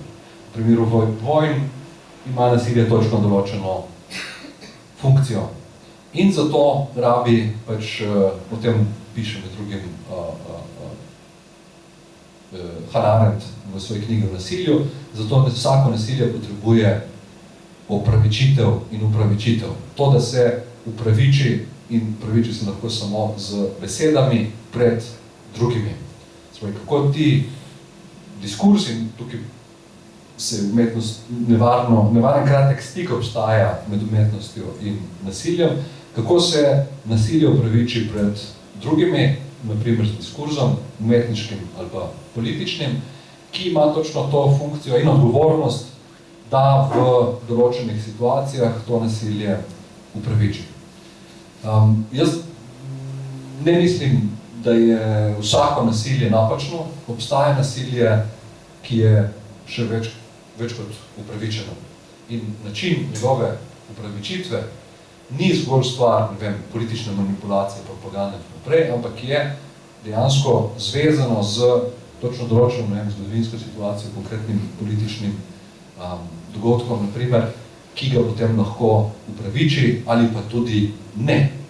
In to je stvar potem tega, pardon, večkrat razmišljam po grško, pa mi grejo stavki malo mimo tečene jezikovne rabe, ampak zato temu so stari Grki rekli pač fronezis, politična premišljenost, to, da vsako konkretno situacijo presodiš glede na njene lastne okoliščine, da ne obstajajo, in to je mogoče najbolj trda in kruta zgodovinska resnica, da ne obstaja zgodovinske univerzalne resnice.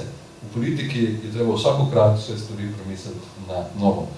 In če me sprašuješ o situaciji, v kateri pač smo se znašli danes, se mi zdi, lahko pač še enkrat ponovim to isto, se mi zdi neodgovorno, če ne v tem danem trenutku umetnost tudi instrumentaliziramo za to, da mogoče pomagamo vsem tem bojom, ki se vršijo na bližnjem vzhodu in tudi naši bližnji soseski. V tem oziru mogoče se velja spomnim tudi Sartra, ki je v svojem spisu, v svojem eseju Kaj je literatura, je zelo nadolgo in veliko bolj podrobno, kot bom zdaj jaz to abruptno skrajšal, poskušal argumentirati približno tako, da je vsakašna raba besede, pa da gre za prozno ali poetično delo, pa da gre za vsakodnevno rabo besede ali pa tudi zelo eksplicitno politično, v vsakem primeru so te besede namenjene nekome drugemu. In v tem oziru je neodgovorno se ne vprašati in ne odgovarjati za lastne besede, premisliti in stati za tem, kar govorimo. In v tem oziru pravi Sartre, če zelo skrajšan argument, je vsakdo, ki govori ali pa piše in bilo kaj govori, bilo kateri žanr ali pa formo govori ali piše, je vselej že hoče ali noče angažiran. In v tem oziru je vsakašna seveda javna raba besede, umetniška, politična ali kakšnakoli druga, vselej že pač angažirana. Super, hvala. Jaz se spomnim, pred kratkim je bil en kratek film na RTV Slovenija, o vojnah, o katerem si nastopal tudi ti.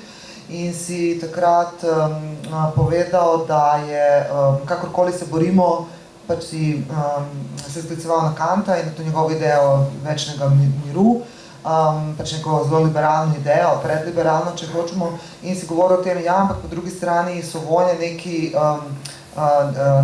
nujno človeškega, notranje človeškega, pač izhajajo tudi iz človeških čustev, ne? In če bi si zamislili svet brez vojen, ali smo pripravljeni si zamisliti tudi človeško življenje brez čustev, brez strasti, brez tega nekega afekta. Ne? In v tem smislu se zdaj obračam, Bara, k tebi.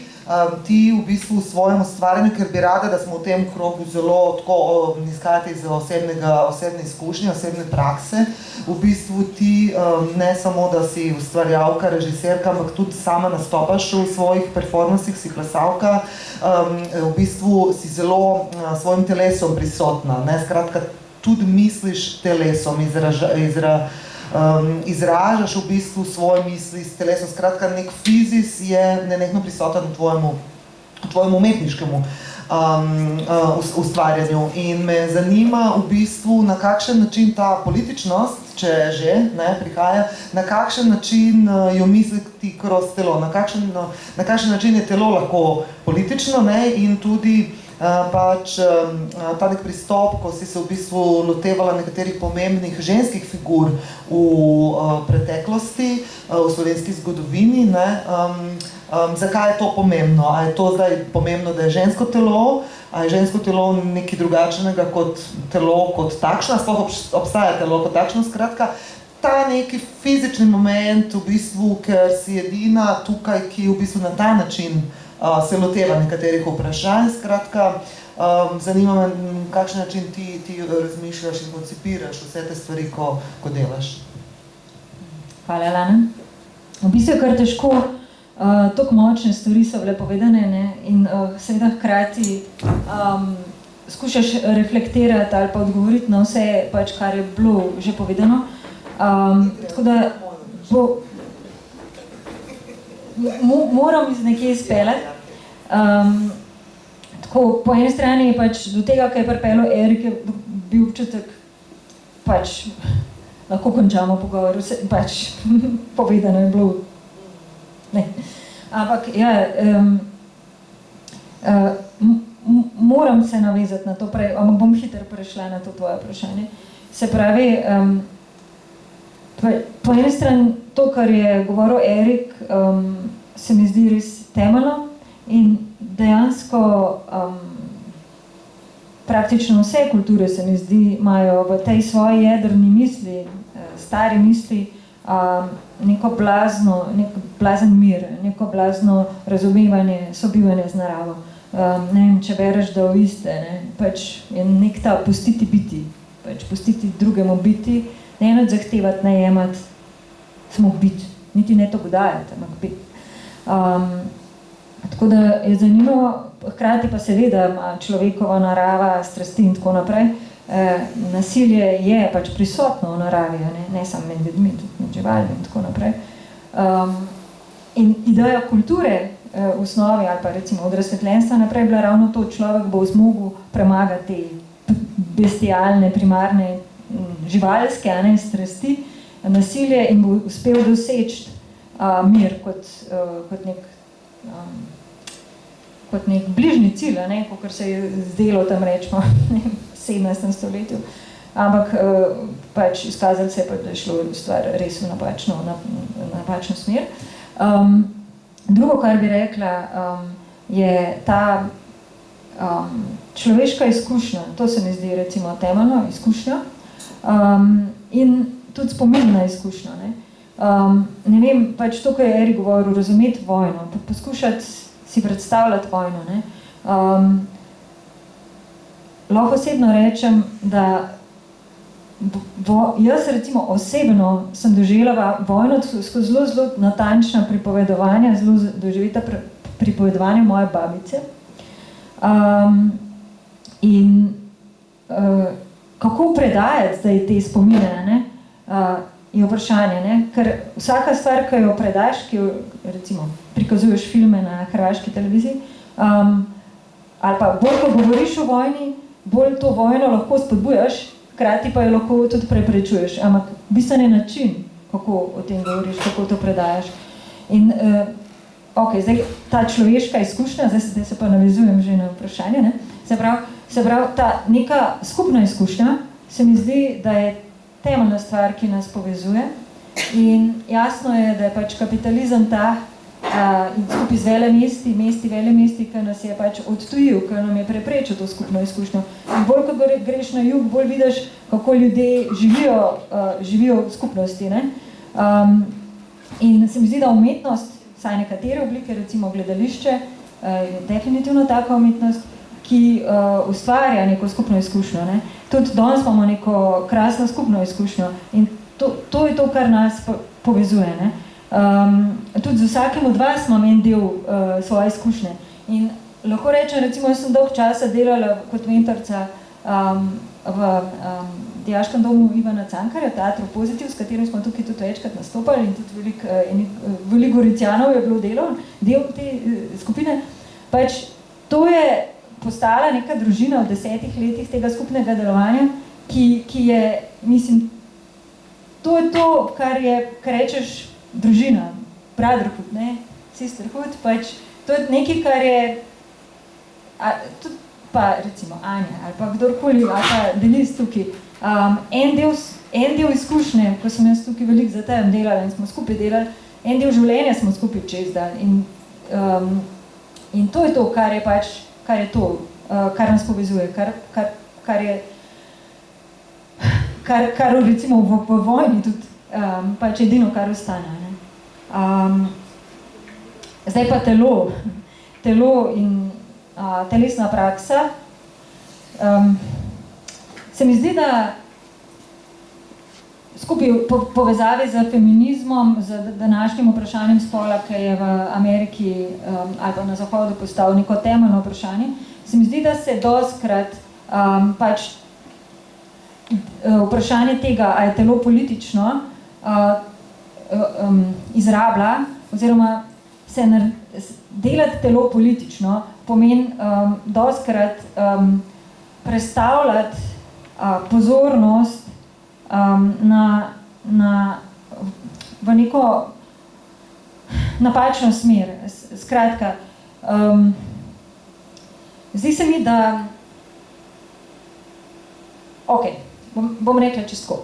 Ena stvar, ki pa mene recimo enka izjava zelo zaznamovala. Ena od teh žensk, o katerih sem delala predstavo, je bila plesalka Brina, Marta Pavlin Brina, s partizanskim imenom Brina, ki je pač dejansko bila sodobna plesalka, ki se je pridružila kulturniški enoti, vodil jo Kajuh, oni so bili v 14. diviziji in dejansko so šli na ta slavni pohod na Štajersko in v tej grozljivi zimi so potem nej pomrzali prsti in tako in potem več ni mogla plesati in tako naprej. Ampak ona je rekla, že prej je delovala kot aktivistka v Ljubljani, v okupirani Ljubljani in obenem je imela neko ljubezensko zgodbo, ko sta se s fantom razšla v tem času in tako. In ko je prišla na fronto, je rekla, jaz sploh ne razumem, kako so se meni prej zdele te moje osebne težave, so se mi zdele toliko pomembne, toliko temeljne. Ne? Šele zdaj, ko sem tukaj obdana z ljudmi, z soborci, z tovariši, z brati in sestrami, ki nas povezuje nekaj toliko bolj močnega, toliko bolj skupnega, šele zdaj razumem, kaj sploh daje recimo v življenju nek smisel. Ona je rekla, to je veliko bolj preprosto, jaz sem malo zakomplicirala. Ampak, tako da se mi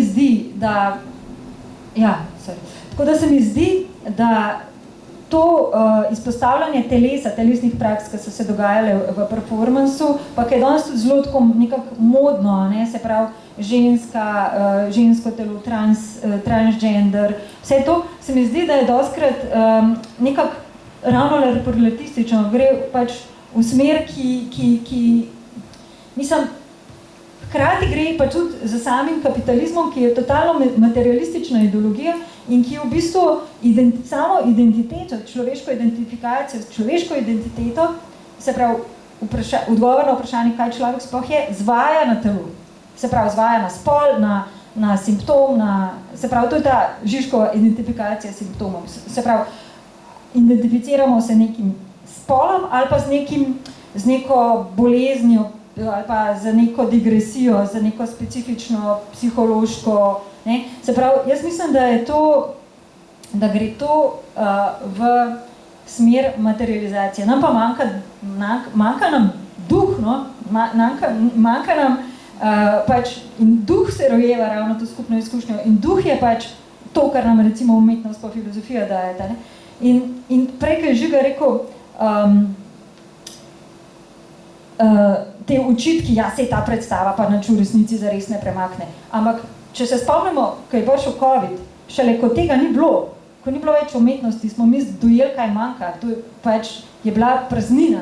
In takrat smo bili veseli, da smo sploh lahko prišli v gledališče, doživeli skupno izkušnjo in smo postali v bistvu vrsti kriticizem, ne, ki nas je prej tudi družil, ne, ampak smo v bistvu dali na stran, ne, ni bilo več važno, kaj ta predstava pravzaprav hoče, ali pa ne vem, kaj ta režiser hoče, ne, važno je bilo, da smo bili tam, da smo to sploh lahko doživeli. Okay. Super, hvala. Hvala, imela si par zelo pomembnih poudarkov, vključujoč s tem, kako je v bistvu ta identitetni boj prevladal mogoče razredni boj in smo danes v tej situaciji. Mogoče pa bo to tema, ker je zelo pomembna tema, o njej smo se tudi danes pogovarjali, ko smo se vozili sem, v bistvu kako se soočamo pač s tem fenomenom. To bo najbrž tudi ena tema naših prihodnje, nekega od naših pogovorov. Bi pa vseeno rada, da tale krog izpeljemo do konca, čeprav malo zamujamo, ampak Bog pomaga, mi smo sami organizatorji, pa to pač daljšamo ta svoj čas, ne.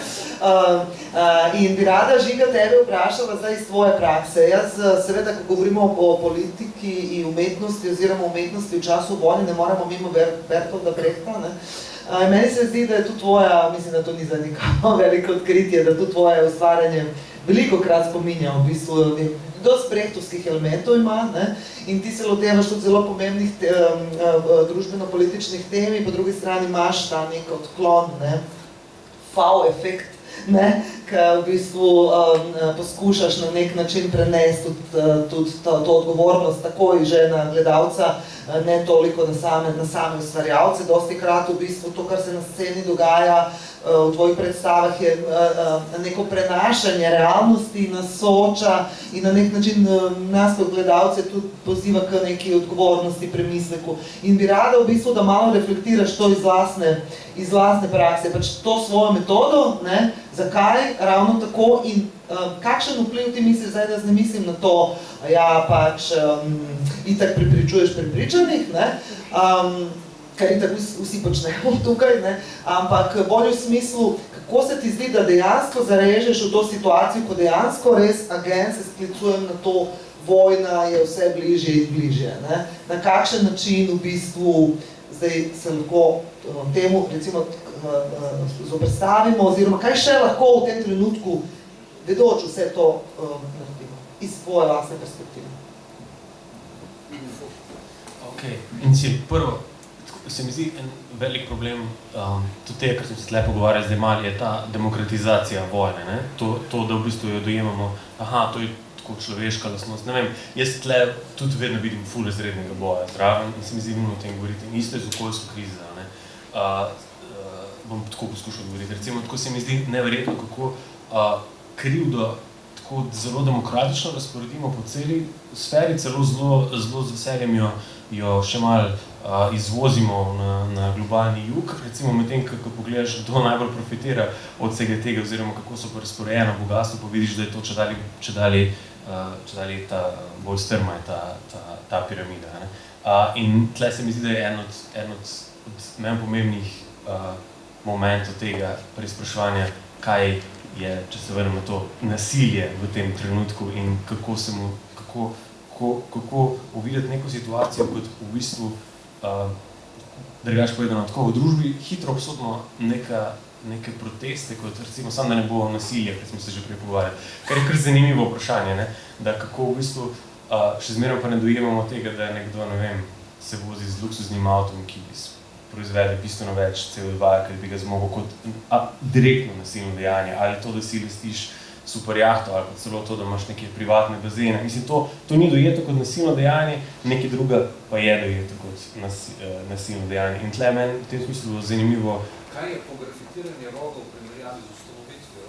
Absolutno, ne. Mislim, ampak ja, to je na tej neki zelo konkretni, ampak na nekem širšem nivoju pa je to v bistvu ves čas prisotno. In zdaj, kaj mi tle lahko, ali pa tako, kaj tle lahko naredimo, mene ful zanima, kako razpreti možnost sodelovanja, kako videti v določenih situacijah soborce. In zdaj, zadnje čase me čedalje bolj zanima kako videti soborce tudi v nečloveškem svetu. Torej, kako videti, da je v bistvu isti sistem, ki proizvaja vojne na nek način, ali pa to opustošenje okoljsko, kako je zelo podobno temu, kar se dogaja v naravi okoli nas. Kako je, zdaj, če se malo tako vulgaren, kako v bistvu ni zares razlike, ko pogledaš sweatshop pa posekan amazonski pragost. Tako tudi grafično vidiš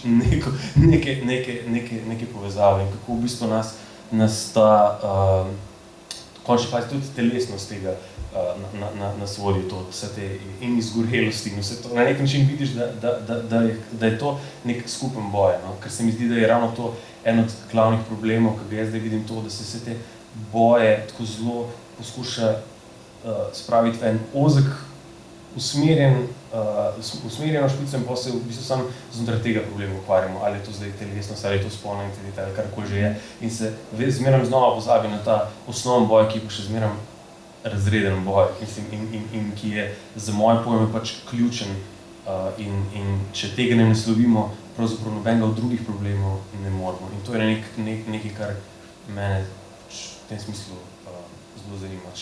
Osnova pa je ravno to nepristajanje na to delitev med nami, mi oni. Ne. Recimo meni, najbolj grozljiva stvar, ko smo delali raziskavo za game, mi je bil, da sem v neki točki se mi je tako malo distopično zazdel, da je vse skupaj samo ena vaja oziroma nek poskus, kako nas narediti manj senzibilne, kako normalizirati brutalno nasilje pred našimi očmi. Torej, kako v bistvu nas navajati na to, da ne bo nič čudnega, če bo čez 10 let dejansko strojnica na meji, ki bo prepričevala to, da prihajajo begunci, ki bodo takrat prihajali zaradi okoljske krize, ki seveda, kot je bilo že rečeno, že zdaj prihajajo. To, kar imenujemo ekonomski migranti, so v veliki meri v bistvu ljudje, ki zaradi okoljske katastrofe bodo pač primorani bežati. No.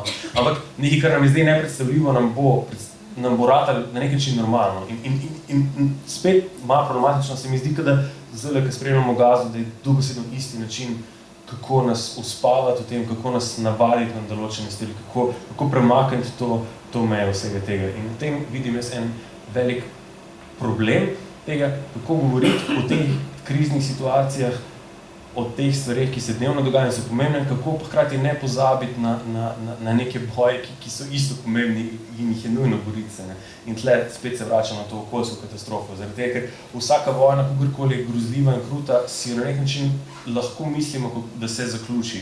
Ali pa lahko se nam zdi, da je tako mogoče težko, ampak vidiš, da bi se v neki točki, da se prekine.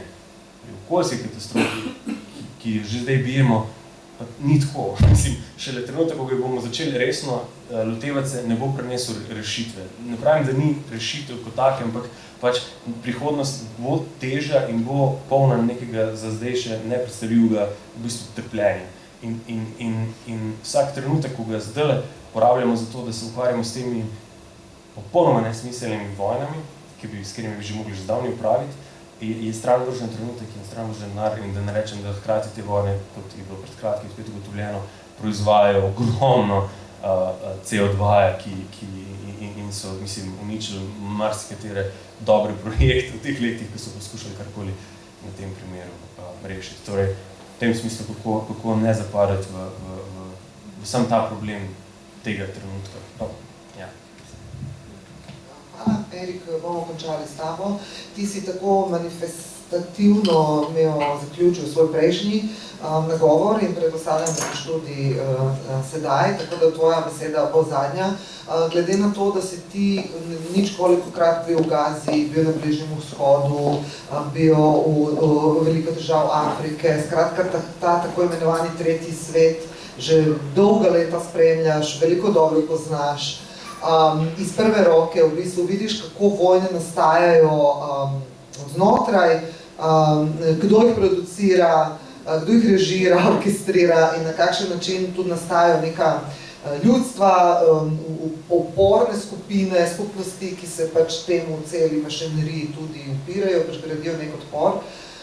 Me zanima zdaj iz svoje lastne izkušnje, vseh teh filmov, novinarske izkušnje, dokumentaristične, ki jo imaš, kaj lahko poveš, česa se moramo naučiti česa se lahko naučimo, kaj nam vsemi temi svojimi filmi v bistvu sporočaš, glede na to, da se že zdaj zelo v medijih,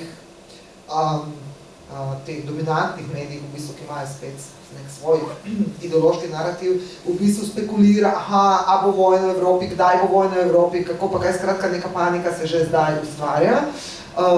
Kaj ti meniš v bistvu, da nam je zdaj, šta nam je činiti? Ja, se ne glede na to, kaj bi me vprašali, bi ravno to odgovoril. Tako da dobro, da smo se poklopili. Se bom navezal na Žigota. Januarja 2022 je izšel en članek v Mladini, ki sem ga napisal, šlo je za pač analizo, geopolitično analizo. In jaz sem pisal v njem prav o tej še eni v vrsti, lahko rečemo tradicionalno spodleteli podnebni konferenci Združenih narodov, ne, ki je bila takrat sploh, ne vem, pisal sem o konferenci, ki je bila leta 2021, mislim, da je bil Glasgow, ampak kot rečeno ni pomembno. Nažalost, nisem ciničen, nisem sarkastičen, ampak pisal sem o tem, da leta 2021, torej kot sem rekel, članek je šel januarja 2022, je bila zamujena še ena priložnost, kar se tiče te podnebne konference. Svet je prebil skupna vrednost oboroževanja vseh držav na svetu, je šla čez 2000 milijard dolarjev in trenutno strumno korakamo proti 3000 milijardam. In tako naprej. In v bistvu sem zaključil ta članek in to je ta navezava prav na Žigota, ne, z nekim citatom Friedricha Nietzscheja, ne, ki je rekel oziroma zapisal, če dovolj časa strmiš v brezno, bo tudi brezno pogledalo vate. In mi smo dejansko res na tej točki. Ne. In po toliko letih preučevanja geopolitike in tako naprej, pa ne trdim se, da jaz vem vse, ne trdim tega, ampak poskušanja razumevanja teh geopolitičnih tokov, ki niso samo vojni, so finančni, ekonomski, etnični in sektaški in verski in tako naprej. To, kar se dogaja v Palestini, kar se dogaja v Gazi, je pravzaprav regionalni in geopolitični spopad med določenimi silami, torej tako v regiji kot v svetu, in to je to, in Palestinci so pač tukaj žrtvovani na mislim, da je Ervin Kladnik Milharčič rekel in se strinjam s tem, da to, kar se dogaja v Palestini, ni zločin zoper človeštvo, ampak je zločin človeštva zoper Palestince. Okay? In to so te tehtne misli, vsaka čast stricu. In jaz sem nekako sem pisal, ker takrat sem pa že res spremljal to stopnjevanje napetosti na rusko-ukrajinski meji in nekako nisem hotel še verjeti, da bo ta vojna, nekako stvari so kar nepredstavljive, dokler se ne zgodijo. Ne? Ampak sem pa zaključil po tem citatu, ki sem ga omenil, ne, od Nietzscheja, pač da ko bo počilo, se bodo stvari odvile zelo hitro in ne bo jih mogel ustaviti nihče, še najmanj pa ti voditelji, ki se ne morejo dogovoriti med seboj niti o tem, da bi pač obdržali segrevanje planeta pod 1,5 stopinj Celzija, napram seveda obdobju pred industrijsko revolucijo. Zdaj smo na 1,48. Zdaj smo tukaj. Prejšnje leto je bilo najbolj rekordno in tako naprej, kar se tiče dviga temperatur in tako dalje. In to, kar hočem reči, ne želim zdaj spet predolgo govoriti, ampak veste, pri geopolitiki ena stvar vodi v drugo, ampak temeljno sporočilo je to, ki ga dajem sam sebi, ko razmišljam o teh stvarih, da jaz pravzaprav več ne poročam o geopolitiki, ampak poročam o globalni blaznosti.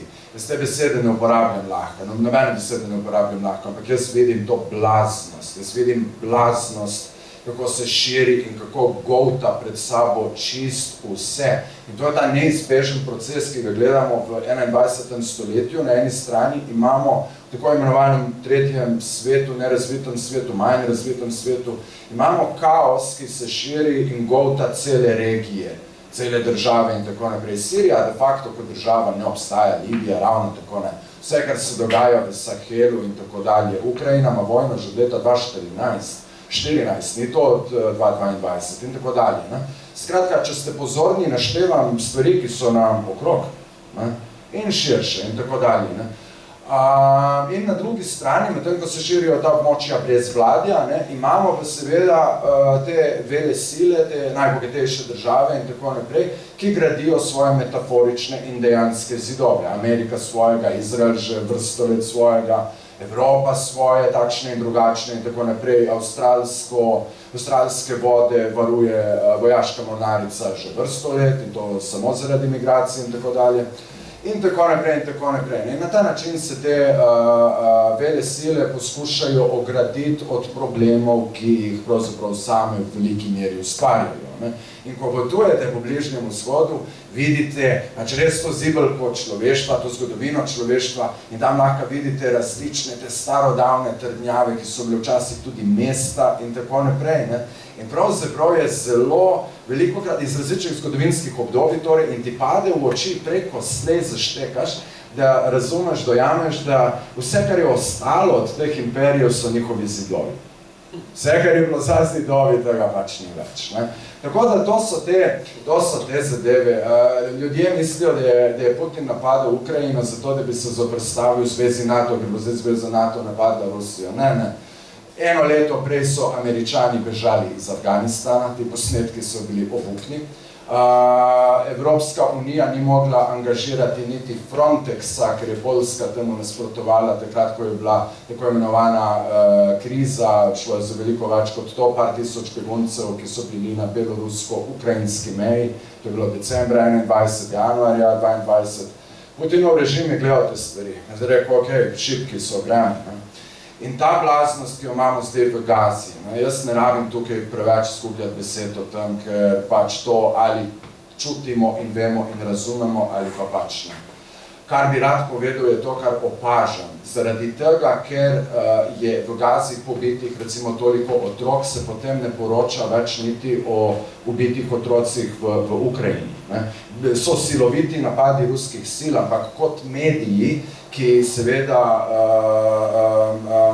še vedno sledijo tej neki uradni politiki, ki je samo uradna in namišljena politika podpore Izraelu. Ne moreš ti zdaj v mediju nekam pisati, danes je bilo dejanski primer ubitih 9 otrok v Ukrajini, če jih je bilo isti dan ubitih 100 in več v Gazi. In to je ta blaznost, o kateri jaz govorim, da se ne poroča več o stvareh, ker so preveč delikatne, govorimo o mrtvih otrocih. Razumete? In to je ta blaznost. In ne želim končati na to noto, res ne, ker razmišljam tudi o nekih pozitivnih stvarih. Prej sem omenil skupnost, ne. To smo mi vsi tukaj, to ni zdaj kar neki, se bomo mi trepljali po ramenih, ne. Tukaj je Ana Juk, ki jo poznam in z njo sodelujem že vrsto let in jo globoko spoštujem. Gospa, ki tukaj predeluje rabljene s svojimi ljudmi, rabljene obleke in tako naprej. Ona me je recimo naučila, da imamo trenutno na svetu toliko oblek, da bi lahko oblekli naslednjih 8 generacij. Tako da, ajde, vsaj nekaj smo jim pustili, da smo pa tokrat le smo sarkastični. Ja. Pol je tukaj Primož iz Parka Pečno, ki je dober prijatelj z Lijano, partnerko, imata Park Pečno. Tam je bila naša prva razstava, fotografska razstava, varuhinje rek in tako naprej. Andraž Gombač, ki ga ne vidim dostikrat, ampak vedno na pravih mestih in tako naprej. In da ne bi naprej zdaj to vlekel, veste, mi se na nek način dopolnjujemo, mi tvorimo neko skupnost in se trudimo to pač razvijati. Gledal sem predstavo Divjaka od Žige Vročina, Hit, ne, v njej omenjajo psihično korpusno disonanco, ne, bom povedal, kaj je to. In to je to sporočilo, ki ga jaz, ko nastopam pred srednješolci, ko imam kakšne nagovore, pač govorim o tem. To je relativno nov psihološki pojem, sem čisto kratko, ne morem omeniti, pa ne pojasniti. Torej, psihična korpusna disonanca. Naša telesa so naravnana na severni polobli, tako isto velja, verjamem, za južno poloblo, na te 4-letne čase, ko pride zima, ko pride mraz, krajši dnevi in tako naprej, telo hoče se umiriti, to pričakuje. Mi smo biološka bitja. Mislim, biologija je še vedno globoko v nas, nismo se tega otresli. Ampak, ker so zime, če dalje toplejše, je telo na nek način v ekstazi. podzavestno razume, da nekaj ni v redu. Ne? Da tle je neko ravnovesje, biološko, nekaj naravno, neko ravnovesje porušeno in to se na zavedni ravni projicira skozi občutke krivde, anksioznost in depresijo. In to je zelo nevarno, da mi tega ne vemo in tega ne razumemo. Mi imamo generacije mladih ljudi, ki enostavno odraščajo, imajo celo to težo tega sveta na svojih plečih, zraven jim dajo pomirjevala, kar se mi zdi zločin vseh zločinov, ne? In hkrati ne razumejo točno, kaj se dogaja z njimi, kakor tudi mi dostikrat ne. Zato take stvari in take predstave in take zadeve potem pomagajo nam osmisliti svet, ker je bo tudi tebi lažje, da razumeš izvor nekih svojih stisk. In kar se tiče pač te gradnje skupnosti, da res zaključim v nekem tem okviru, to je res ta platforma, ki sem jo že prej omenil, to je nekaj, kar pač mi moramo graditi. Mi moramo to graditi zaradi nas, lastnih nas in zaradi vseh nas, predvsem tistih, ki se še niti rodili niso, ker enostavno, kako bomo razlagali ta svet nekomu čez 10 let. Jaz smatram, da to blaznost se da poraziti. Če ne bi tega verjel, ne bi niti danes tukaj bil, recimo, ampak veliko, recimo, dajem prav tegale upa polagam prav v mlade generacije. Mogoče ta skrajna desnica, ne, ki nima prav nič za ponuditi, sploh ne na področju okolja, človekovih pravic, vsega tega, ne, mogoče se bo v 20 letih izpela, mogoče jo premagamo, mogoče so vsi ti blazneži, ki se pojavljajo v Argentini, v Ameriki, pa pri nas in tako naprej, mogoče so to neki zadnji izdihljaji, ampak se to ni odvisno samo od njih, to je odvisno od vseh nas, to je odvisno od tega tudi, kaj se mi gremo v Sloveniji, razumete, kaj se mi gremo. Na sam kratek primer, ker ta naša fotografska razstava je pripotovala tudi v Zasavje in sem se tam imel priložnost pogovarjati z enim županom, ki je čisto okej, ampak on se pogovarjal, jaz sem župan politik, ti si novinar in ne vem kaj in zdaj, kaj zdaj ti hočeš in tako naprej, pa sem se rekel, pogled, mi se moramo samo vprašati, kaj se gremo. Mi dva, za začetek mi dva, živiva v isti mali družbi, ranljivi družbi, igramo različne vloge v tej družbi, prav imamo različne poglede, zakaj bi to bila pomanjkljivost, gremo se raje dopolnjevati, gremo to razumeti kot nekaj, kar nas lahko bogati. Ne govorim zdaj o skrajno levih, skrajno desnih pozicijah, govorimo vseeno o nekem racionalnem pristopu, ne? In kaj točno se mi gremo v tej družbi. Ko vidite te nadute ljudi, zdaj pa mi vladamo tukaj, na komu vi vladate, kaj vi vladate. Kaj vi vladate, kaj vi hočete, mislim, kaj pa boš s to svojo plačo, in tako naprej. In tako dalje. Ne? In res je veliko odvisnega od nas ljudi. In to je to, kar je nam pokazal recimo ta projekt Varuhinje rek, ki je doživel 16-17 razstav po celi Sloveniji, da je nas v bistvu veliko. Nas je veliko več, kot si mi mislimo ta trenutek. In je treba imeti to neko zaupanje, in treba imeti to neko vero sočloveka v nas same, v našo skupnost, in je treba v skladu s tem delovati. Ne? Jaz bom nosil pero v svojih rokah, dokler bo to imelo smisel. Ne bojim se pa tudi meča. Si ga ne želim, ampak ne bom pač dajal sramote svojim prednikom. Če bo treba prijeti meč v roke, ga pač bomo, ampak do takrat smo na mirovni misiji. Hvala. Hvala, Erik. Odlično, da si bil zadnji, ker noben ne bi mogel tako dobro zaključiti, zdaj kot ti. Jaz sem slišal dobro, pa vseeno, da se malo boljše slišim. Za zaključek hvala tebi, hvala vsem za ta pogovor. Veliko tem smo odprli, prišli smo v Novo Gorico. Hočem reči, da nam je pri tem dogodku pomagal tudi projekt, velik projekt Nova Gorica, Gorica, prestolnica kulture.